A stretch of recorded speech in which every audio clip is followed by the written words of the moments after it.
Oh, hello. Welcome back to the continuing lecture in corporate finance. This is Dr. Jeff Hong, and we are continuing with the um, subtopics in the capital structure and leverage.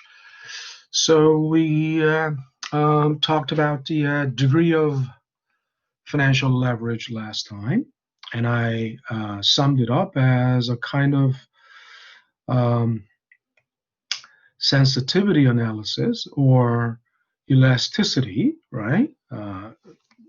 Between uh, the uh, how much the EPS will change in response to the change uh, in response to the change in uh, the leverage, right? So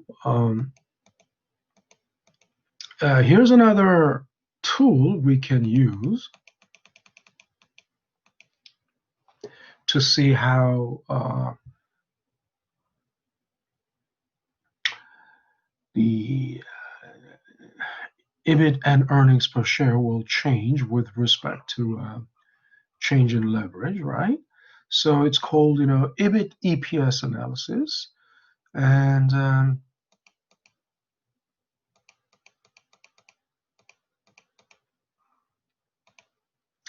so this is like this is a graph of two lines or curves that uh, and their intersecting points. And as you can see here, these two curves are not two different variables, but it's the same. It's basically, the lines that represent the coordinates between earnings per share and EBIT under two different scenarios, right? So this blue line represents the coordinates between EBIT and earnings per share under 50% leverage. And this red line represents the coordinates between earnings per share and the EBIT under zero leverage, right? No leverage, right? So if you just connect the dots, for example, what does this blue line mean? The blue line, first of all, follow this line. First of all, when the earnings per share is $1, what would be what is the EBIT? It's about, as you can see, that would be about 120,000 K, 120,000. So that's 120,000 K or 100 and yeah. So everything is in thousands, so 100,000, right? 100, so 102K, right? Or 120K, I'm sorry, 120K. So in other words, at 120K, the company is achieving $1 earnings per share. And when earnings per share is $2, the company's EBIT is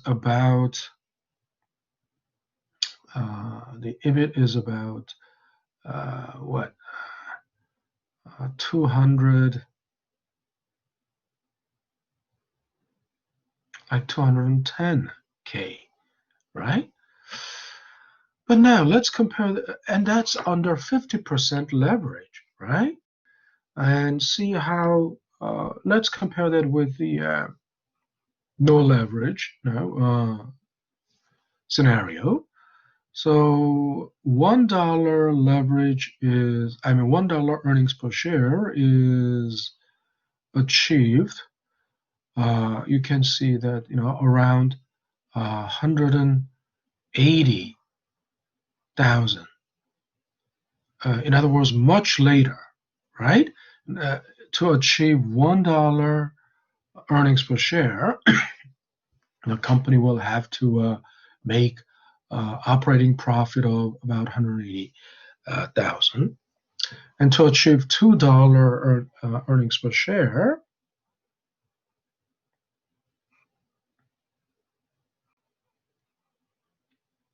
right? It would take about the EBIT of almost 380,000. Whereas to achieve $2 earnings per share under 50% leverage scenario, it would take only about 210,000, right? Which is uh, much sooner, right?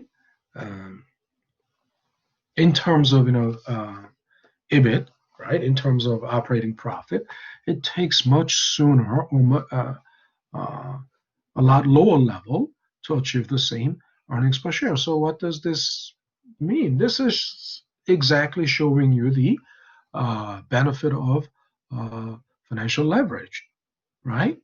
Of course, this is based on the data in table 14.1. Remember, that was Arizona Balloon Company under 3 different leverage scenarios, right? Okay, now, so you saw that the higher the leverage, the higher the earnings per share and the higher the return on equity. Um, Not only that, but this graph is also, this diagram is also showing you, or the graph is showing you, uh, a kind of break-even point. And what is that break-even point telling you? At this point, it's actually called indifference point, meaning um, the company would be indifferent between a 50% leverage and no leverage when earnings per share, when EBIT is $100,000 and the earnings per share is about, let's say, about 80 cents, right? 80 cents per share, right? In other words, what does that mean? Regardless of whether it is 50% leverage or no leverage, um, at $100,000 EBIT, uh, it $100,000 EBIT achieves 80 cents earnings per share in both scenarios, right? So in other words, under both scenarios, if you have same earnings EBIT to achieve the same um, earnings per share, then um, there's no difference, right? The company will be indifferent between the two strategies, right? Two leverage, scenarios.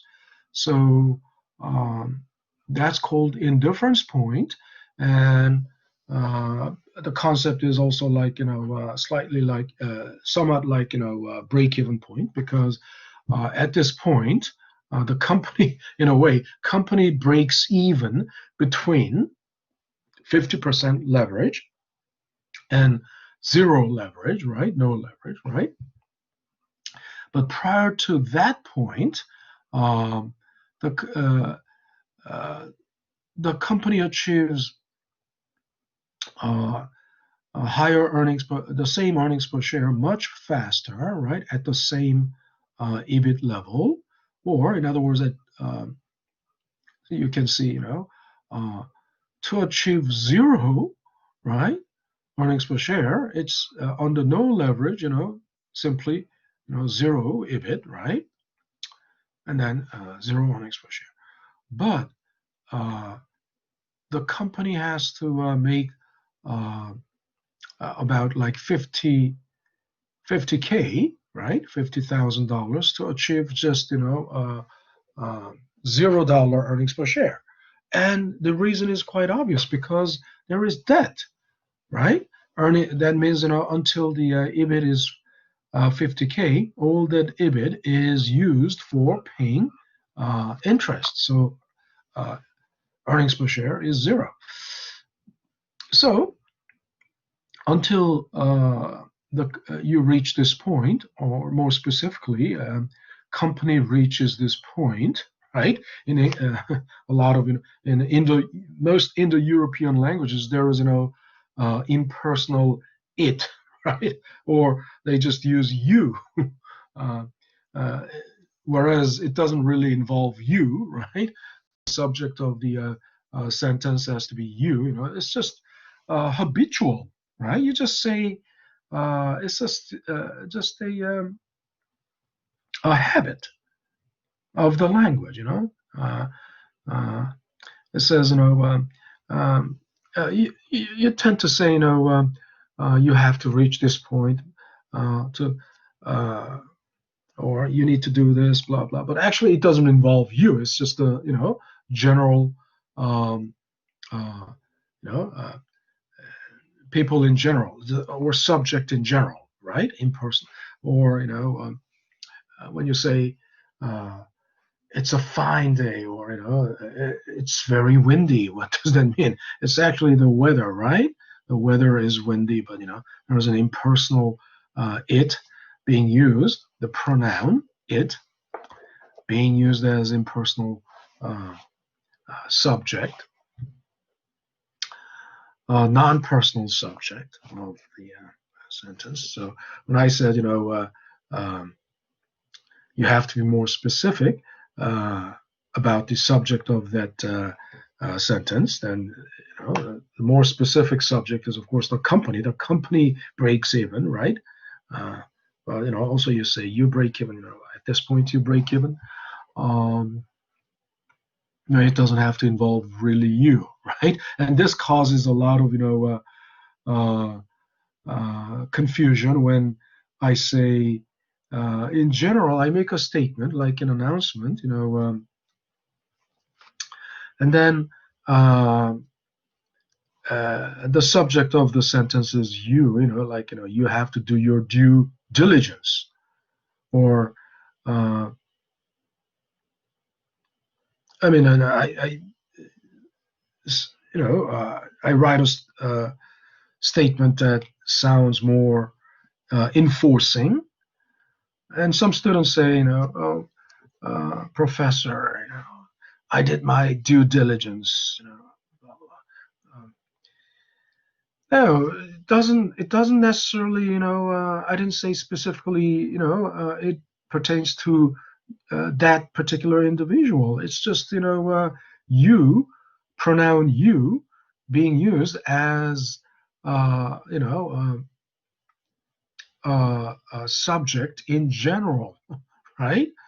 Um, and some people take it personally. I'm not talking about specifically any specific individual. It's just pronoun you, right? You being used as a subject in general. Now, and as I said, so you break even at this point, right? Between uh, 50% leverage scenario, or a zero leverage scenario, right? Uh, and then, which means the company is indifferent, right? At that point, between the two scenarios. And there's another name. This is also called, it's called Indifference Point, but also it can be called break-even point. It can also be called, separating equilibrium point, separating equilibrium, right? Separating. Why? Um, it separates between the two strategies. Make sense? Because past this point, the 50% leverage strategy is much better, is superior. And prior to this point, no debt strategy is better, right? So it separates, right? And that's the equilibrium where these two strategies separate. And at this on this equilibrium point, the two strategies are one and the same. They're not separating from each other. Okay, makes sense? Now let's move on to the operating leverage. And we already understand what operating leverage is, right? Using more fixed assets, more plant and equipment, right? More physical capital, right? Gives you operating leverage. So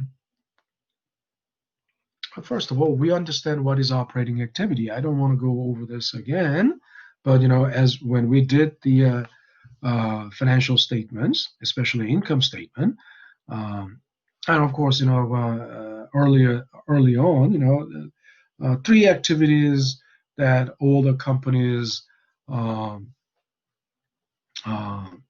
engage in: operating activity, investing activity, financing activity, right? And the operating activity is really the income statement activity, right?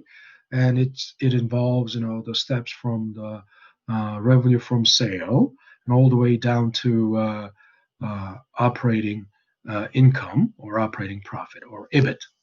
Now, actually, the operating income is the result, right? It's the outcome of the operating activity. So if there was a student who asked, how, so from where to where exactly? Does it involve operating activity, include operating income, or does it not involve that? Well, you cannot say it involves operating activity, operating income or not, because anyway, if you think about the activity per se, it's from the sales, right, revenue, and all the way down to operating expenses, right, OPEX, right, because you have to subtract from income. From two sources of income, you subtract CGS and OPEX, right? And the result of that subtraction is the operating income or operating profit or EBIT. So can there be a result of deduction without can you if you're subtracting something, don't you have to present? Don't you have to also show the result of that subtraction? So the subtraction, the operating income is the conclusion or the result of the subtraction. So how do you what do you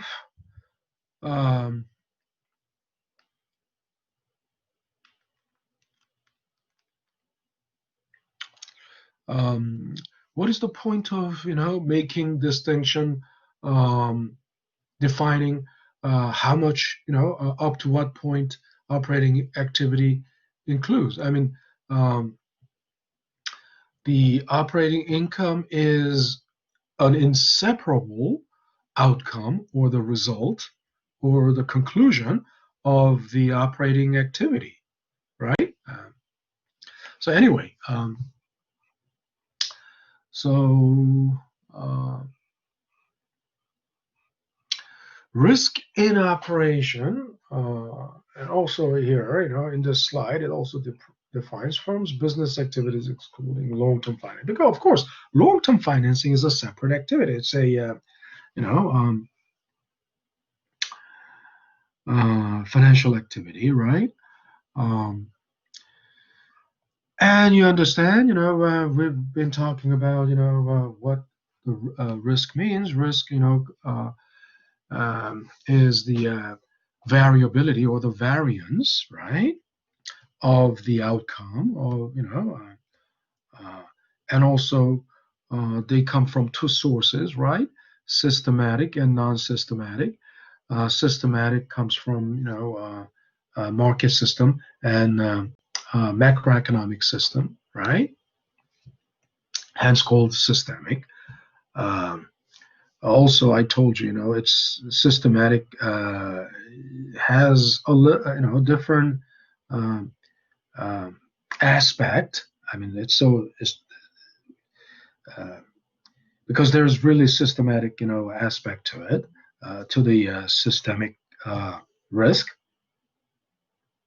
So the word they are actually in semantics, they are different, but these two words are used interchangeably, right, to mean the same thing. And then, other than systematic risk, there's non-systematic risk, which is not coming from the specific characteristics of the business. So they are also called, not coming from the macroeconomic system. So it's not called, systematic. It's non-systematic. And then non-systematic risk is also called, diversifiable risk, because the non-systematic risk can be diversified away by, of course, diversified portfolio, right? And then, so uh, systematic risk is also called, non-diversifiable risk. Okay. Now, and in non-systematic risk or diversifiable risk, they come mainly from two sources. One is financial risk, the other one is business risk. So we talked about that already in the financial leverage. Financial risk is, due to risk due to different degrees of leverages, depending on the industry. And I explained to you different industries. It's not necessarily different companies, but it's a specific characteristics of different industries. Some industries are more prone to be highly leveraged uh, rather than some other industries. And then the business risk is the risk coming from the specific some characteristics of the business. It is, mathematically, or in terms of data, it's the variation in Ebit due to many reasons that are specific to that business, sales, cost, and management. So we already understand what fixed cost is, variable cost. I'm not going to go over that again. And I told you also, fixed cost is often, that's the fixed cost, variable cost is already microeconomics terminology. I told you variable cost, accounting's counterpart to variable cost is CGS, cost of goods sold, and the accounting's counterpart to fixed cost is OPEX, right? But I told you they are not exactly the same thing. OPEX is they are roughly equivalent, but OPEX is focused more on the like day to day, month to month, or quarter to quarter um, uh, operating expenses, whereas fixed cost is more focused on the initial investment, also called the sunk cost, right? And so obviously, operating leverage has operating leverage is affected more by the fixed cost, because it's all about, fixed cost is about what? If you are a manufacturer, right? A manufacturer would definitely have plant and equipment, building, and maybe land, plant and equipment, right? Plant and equipment, which means what? In, Inevitably, to have plant and equipment, you must have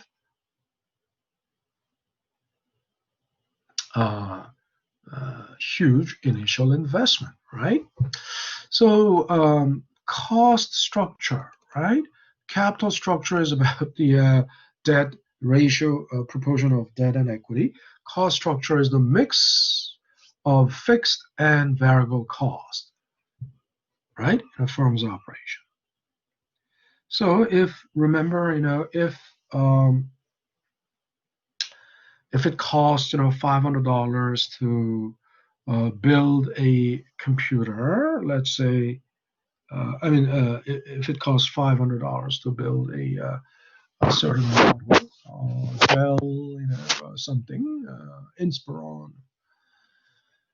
$500 breaks down into, of course, CGS, or an OPEX, right? Or average variable cost, and fixed cost portion, right? So if it is $300, variable cost, and $200 in OPEX, right? Those $300, and their ratio is, of course,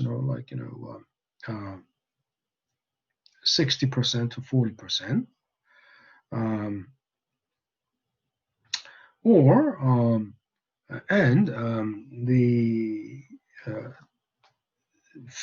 the direct variable cost is a result of the direct cost of the direct input, right? Understand?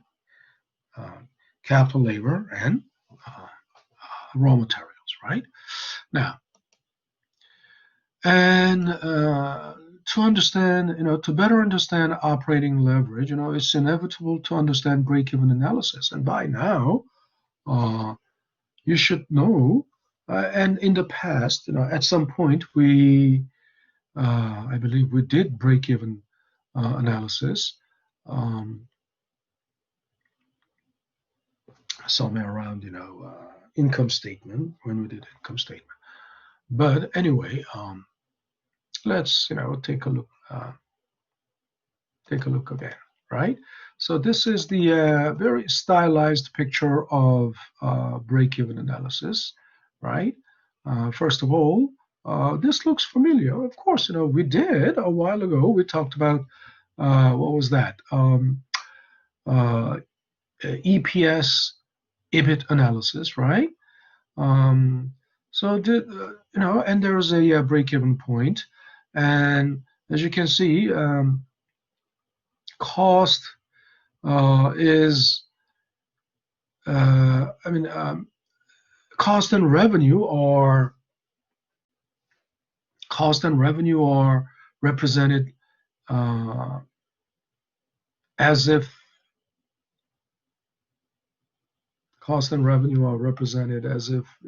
they are straight line, and I've been telling you over and over, they are not really straight line. In the long run, they're all going to be a curve, okay? But this straight line is just a approximation of the curve, okay? And this picture is very unconventional. Why? Conventionally, you would use the blue line for the revenue. You would use the red line for the cost. So at a first glance, it kind of threw me off. Why is the revenue below the cost. But actually, the red line, because I'm used to seeing the revenue as blue and the cost as red, but here in this graph, it is flipped or switched. So this is the revenue. And of course, revenue increases by if the computer is the selling price of the computer is $700 and the cost per unit is $500, right?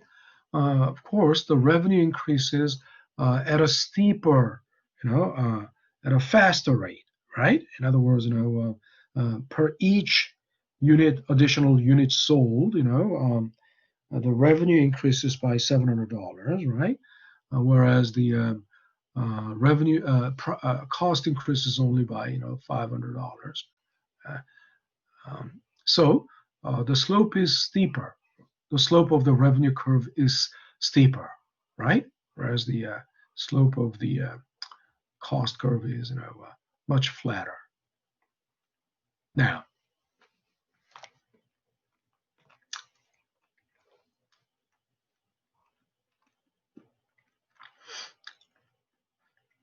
and we understand that the revenue starts from zero because when you sell a 0 unit, the revenue is zero. But the total cost doesn't start from zero, right? Because of the fixed cost. In other words, you are already, whether you sell, whether you make 1 unit or 0 unit or 1,000 units, you're already, stuck with the fixed cost, right? Um, whether a lawyer's office, in a lawyer's office, the lawyer gets no case, right? Is working on no case. He got no case, so there's no revenue. He sold a 0 case, right? But still, he has to pay the rent. He has to pay for the electricity. He has to pay for the water. He has to pay the secretary, right? He's already stuck with, OPEX. So that's why, right? The total cost starts from a positive number, positive dollar value, right? And that much is a loss when you, right? Think about it. That much is a loss because your revenue is zero, but your total cost is already some positive number, which is the fixed cost, right? Now, of course, we understand the concept. So, first of all, let's take a look at this example.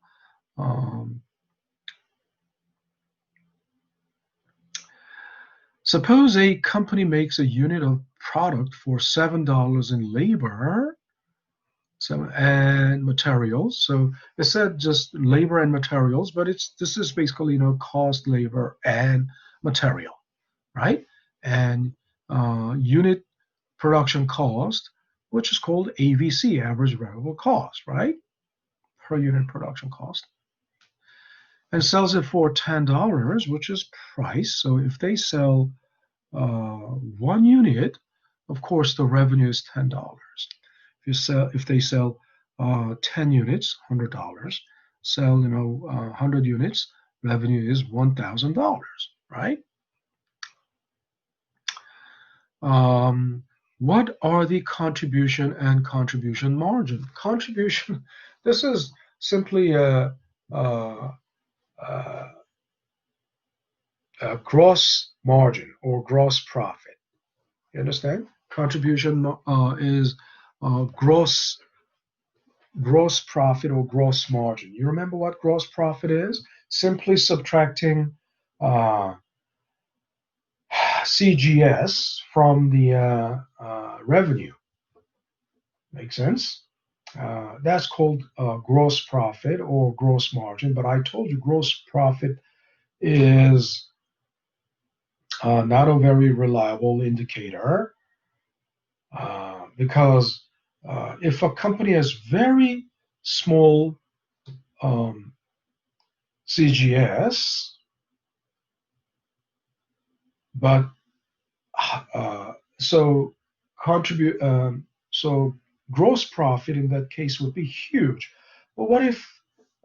But they haven't said the they haven't told the full story, because the full story would be complete only when they uh, give you the operating expenses, and they have been if they have been deliberately hiding the operating expenses, OPEX. And why would they be deliberately hiding? Because OPEX would be huge. So if the OPEX is very huge, uh, then even if you have good gross profit, the actual EBIT, the operating profit, would be uh, can be very meager or zero or even negative, right? So that's why I don't like, to use gross profit as a measure of profitability. But anyway, um, in a single per unit on a per unit level is called contribution, right? In other words, that's gross profit. Contribution per unit is $3, right?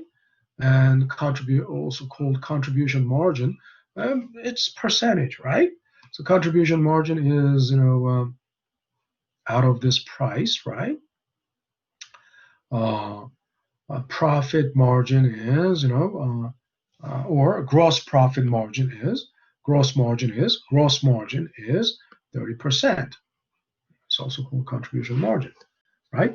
This is not a so this is not a full question yet. Then, given the fixed cost, then where would it be? Where will the company break even? Now, let's think about it. By uh, this is the formula for break-even analysis, and we understand that at break-even, by definition, profit is zero. If the profit is zero, that means that EBIT, right? Uh, that's total revenue minus total cost is EBIT, right? And that means it's zero. So that means they are the same. They are equal. Now you can rewrite it as TC as TVC, total variable cost plus total fixed cost, or CGS plus OPEX. So then, we can rewrite it this way at break even, right? Total revenue is equal to total cost, which is equal to TFC plus TVC. So now you can set total revenue equal to TFC plus TVC, and TVC can be further rewritten as AVC times quantity, AVC times quantity produced, right? Average total variable cost is basically average variable cost times quantity. Average variable cost is the per unit production cost. In this case, $7 times quantity produced, right? And I told you there is a difference between quantity produced and quantity sold, but um, in an ideal situation, quantity produced is equal to quantity sold, because they are uh, in a perfect universe with perfect insight. You can make an accurate demand forecast, and with the accurate demand forecast, there will be no surplus or no shortage, right? So anyway, you can rewrite also total revenue as price times quantity sold, and then because Q is the only unknown. The others are just parameters, right? Like, P is given. We know what P is, $10. TFC will be given, right? AVC is given, $7. So Q is the only unknown. So we'll have to solve for the unknown Q. So you'll need to collect the like terms. PQ and AVCQ are like terms. You collect the like terms and factor out the common factor, Q, right? And then you're solving for this Q, then that's the break-even quantity or break-even output level. Okay, but there are two ways you can solve for break-even point. One is by quantity. In other words, the output level at how many units produced and sold will the company break even. The other one is by sales revenue level. How much do we need to sell to break even? This is the same thing, just answered in two ways. I mean, if the break-even point is found in terms of quantity, output level, right? Production level or output level, right?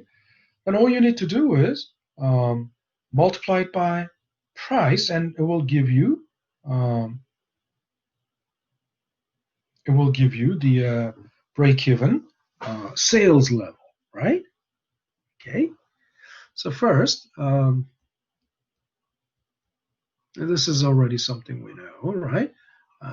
And then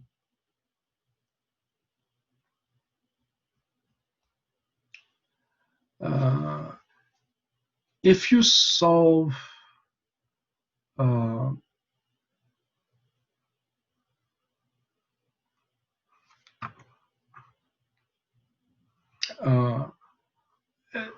you can see, this is two, same same formula, just because they are about the break-even quantity, right? This is that. So break-even shows how many units to sell to recover the fixed cost. Yes, that's true, and can be expressed in terms of dollar sales. It can also be, if it is, expressed in sales revenue, as sales break-even sales level, and then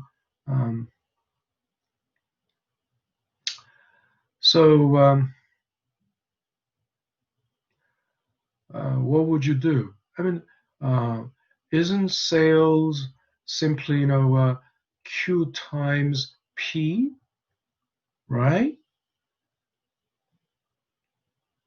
So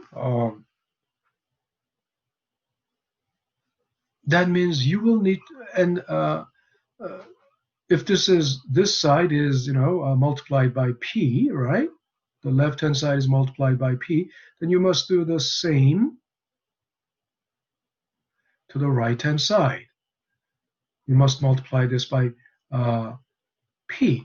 But then you might, so that's not multiplication. That is, look, this is multiplication. If you think about it, dividing something by a fraction is the same thing as multiplying by the reciprocal, right?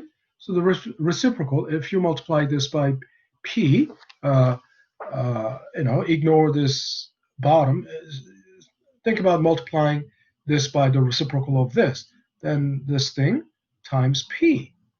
Make sense? Okay, so that's the same thing. But then the reason, if you represent it this way, then what does this mean? This is the gross margin, the contribution margin, right? So they just wanted to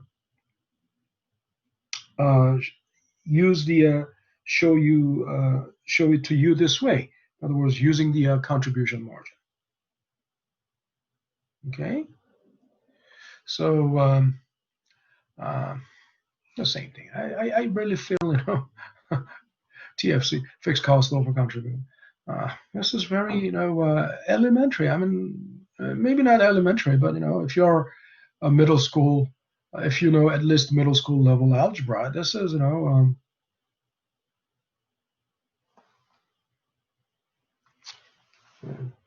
at least, Math 051 level.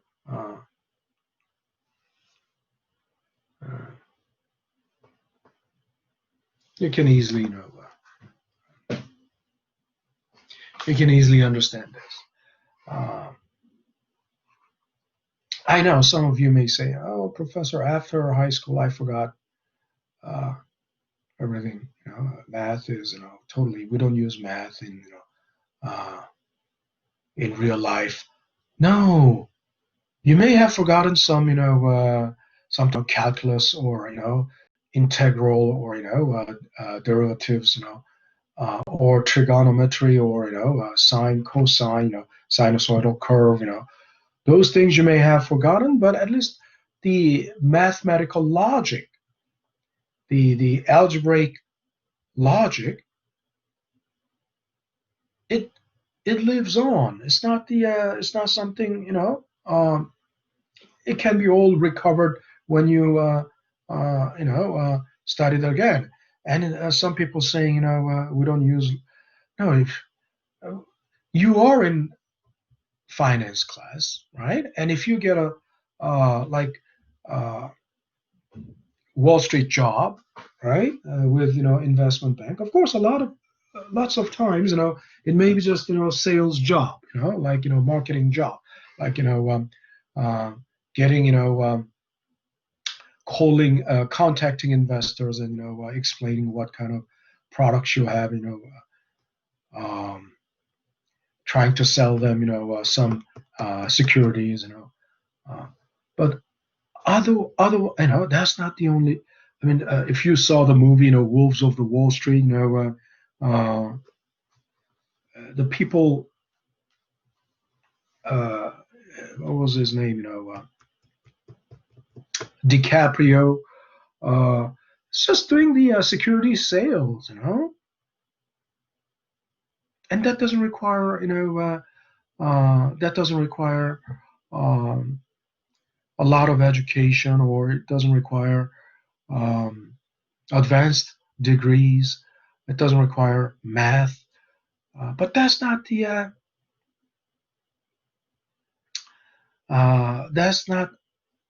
all of the that's not the entirety of the Wall Street jobs. There are jobs that require, especially if you are in if you are doing the security research. I mean, anyone. You see, there is no. You have to have at least minimum bachelor's degree in uh, finance, economics, statistics, math, physics, accounting, or anything that has to do with math, right? To get into Wall Street as trader or analyst, or why do they require those disciplines, degrees in those disciplines, right? Those academic disciplines, because eventually, especially if you're doing the research, right, it requires advanced degree, like PhD in economics, finance, physics, right, statistics, math,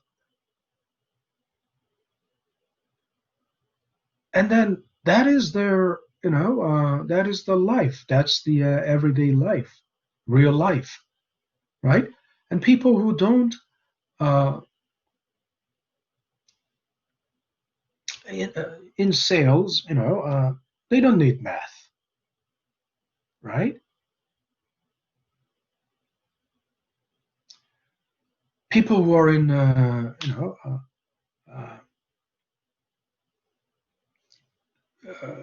maybe graphic design, or I don't know, people who are uh,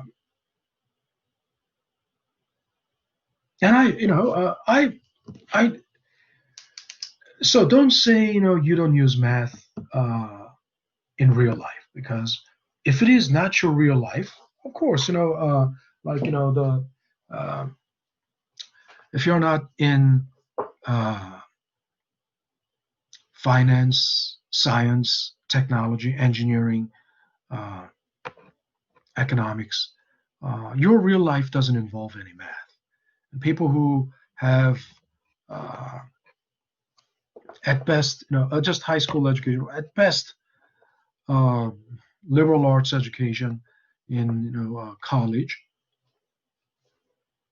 what kind of jobs do you think they get? Most of it is sales, right? Unless you are talented and creative, you could most of the jobs that people with liberal arts degree, especially English, or probably the best job that they can get is probably in uh, uh, journalism, and maybe not like uh, New York Times, Wall Street Journal, major, if you're not like that, but something like a fashion magazine, writing an article for fashion magazine. But think about it, how far, or some marketing magazine, right? But how, without the expertise and knowledge in the specific field, right? With no knowledge in automotive, and how would you write an article for uh, Cars and Trucks magazine, right? A liberal arts is that powerless, right? It's uh, I'm sorry to say that, but uh, and for those people, they will say, I don't, we don't use math in real life. No, you will regret that later if you want to get a better job, right? Of course, a talented person, no matter what, a very highly talented people will become, uh, they can, they will become very successful. They can become, they have that keen sense, but that's not something that can happen every day, right? And they have a keen sense about the consumers, want, so they can make a great marketing copy, marketing, catchphrase, marketing.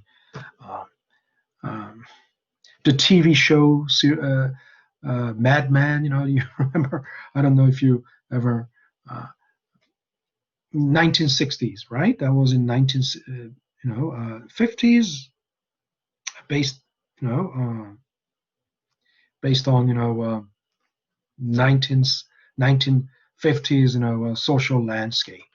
This guy who, is living an assumed identity, life of an assumed, person of an assumed identity, makes his, uh, makes ahead, he gets ahead in the marketing or advertising agency, but he actually has no advanced degree, no high school, he barely has high school degree, and he's pretending to be someone else, somebody with actual college degree. So he got into this marketing advertising agency, and but he is talented. He has this keen sense of market trend and what consumers need. But then this is a very unique case. It doesn't happen to everybody, right? And fortunately, um, for this, character, the lead role in that TV show, he had a, um, he's talented in that way. But another thing is, it's only a TV show. His ideas were very catching and successful because it was a TV show.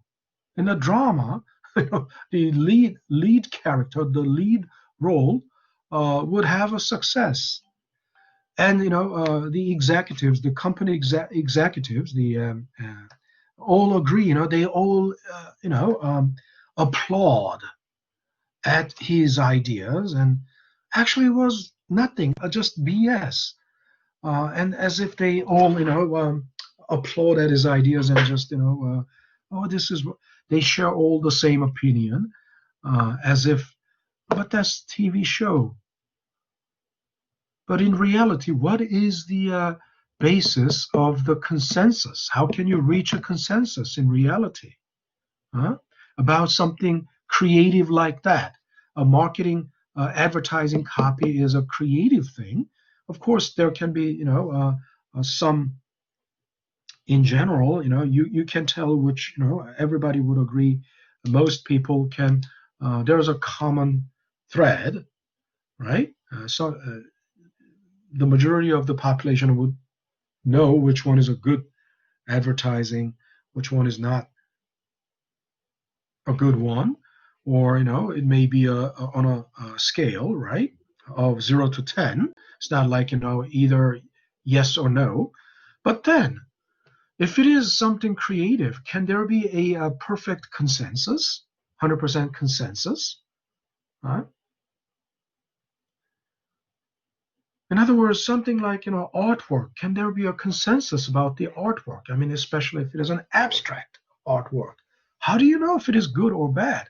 I mean, some people might find it, critics would always write as if they know something.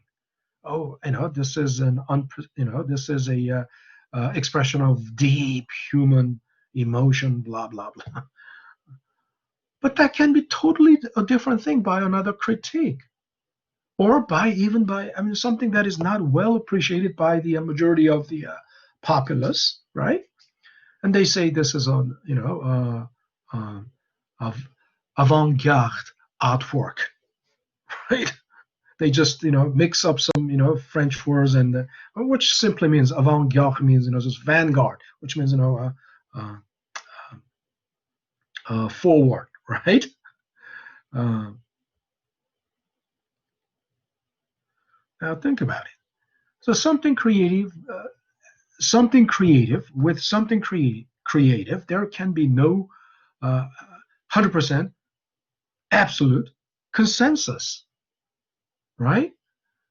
And you can get a job, you may be talented, and with a liberal arts background, English major, you get a job in a marketing agency, advertising agency, and you are writing a marketing copy. And it could be, if you are talented, it could be a killer, right? Catchphrase, killer.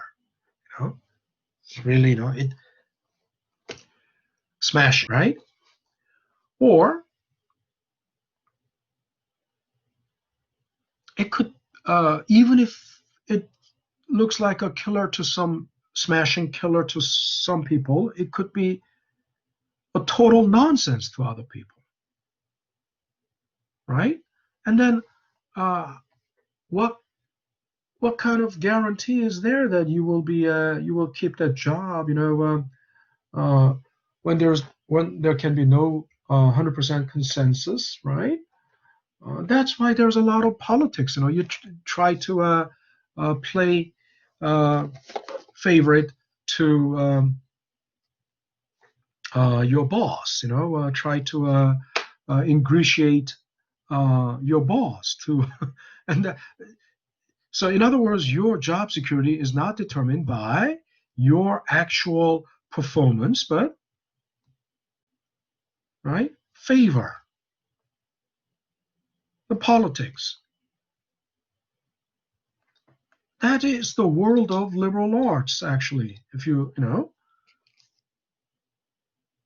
graduating from, in liberal arts and especially like English literature, it's going to be either, either that or sales job, sales, and I know it's a very hard life unless you enjoy uh,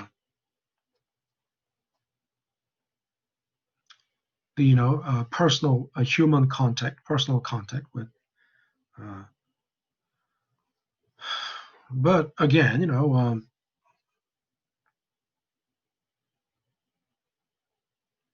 um, if you are not a people skilled person, right?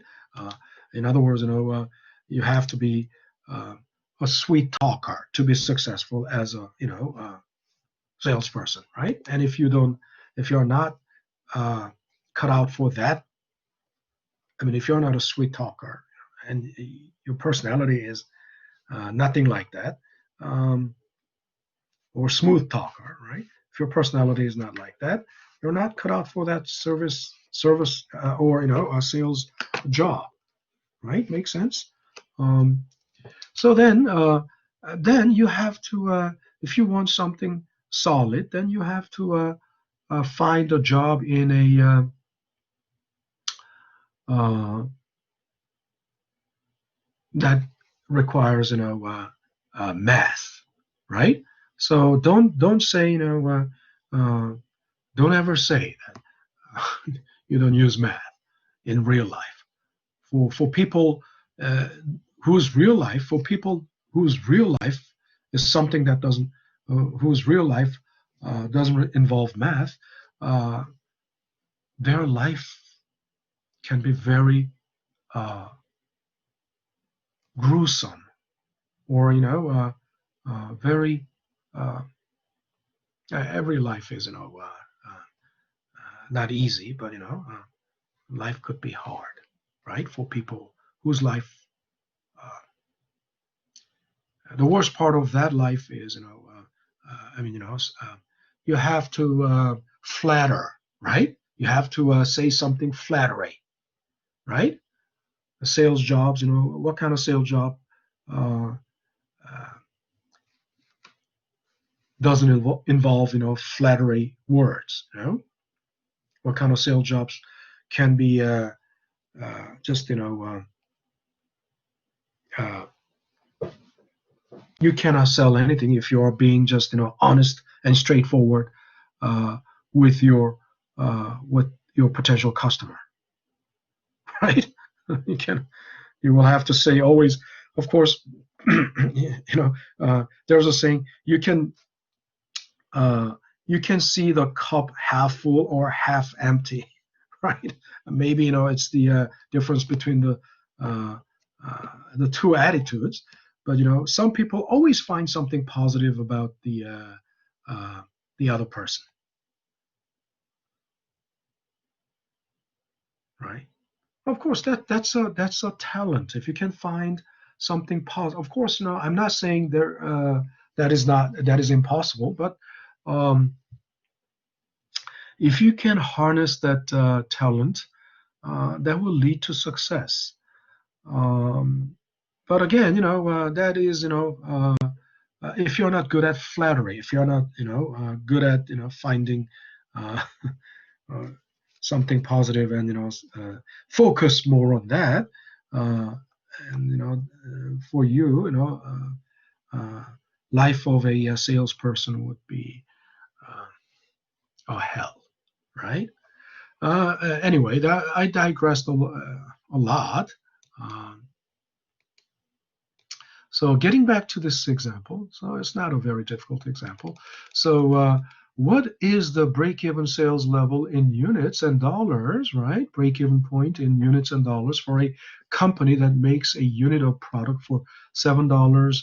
It was the same $7 in per unit production cost, or average variable cost, and sells it for $10. If the firm has fixed cost, now we have the fixed cost, right? $1,800 per month. First, break-even point in quantity in units uh, fixed cost over price minus ABC, we get to 600 units. To find in dollars, you multiply this by 10 price, or you can also, it's the same thing, or total fixed cost divided by contribution margin. Contribution margin was what?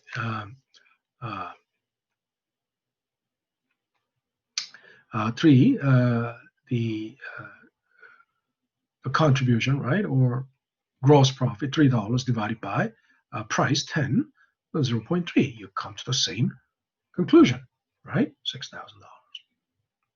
Okay. So just to recover, once again, break-even point is where you make zero profit, right?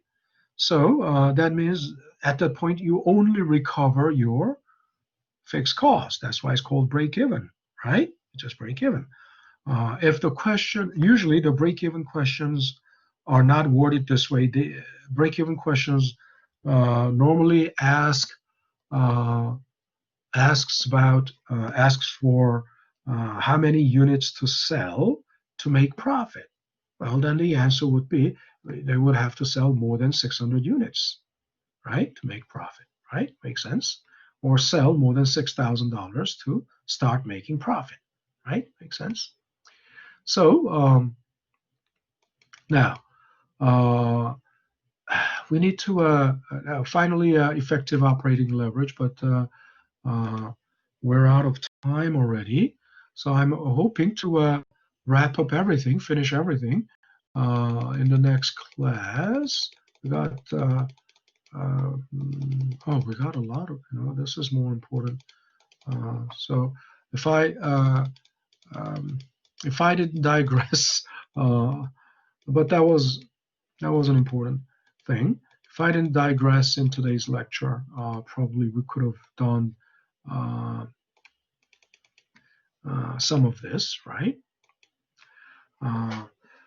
All righty, so that's it for today, and thanks for watching. I'll see you guys in the next class. End of video.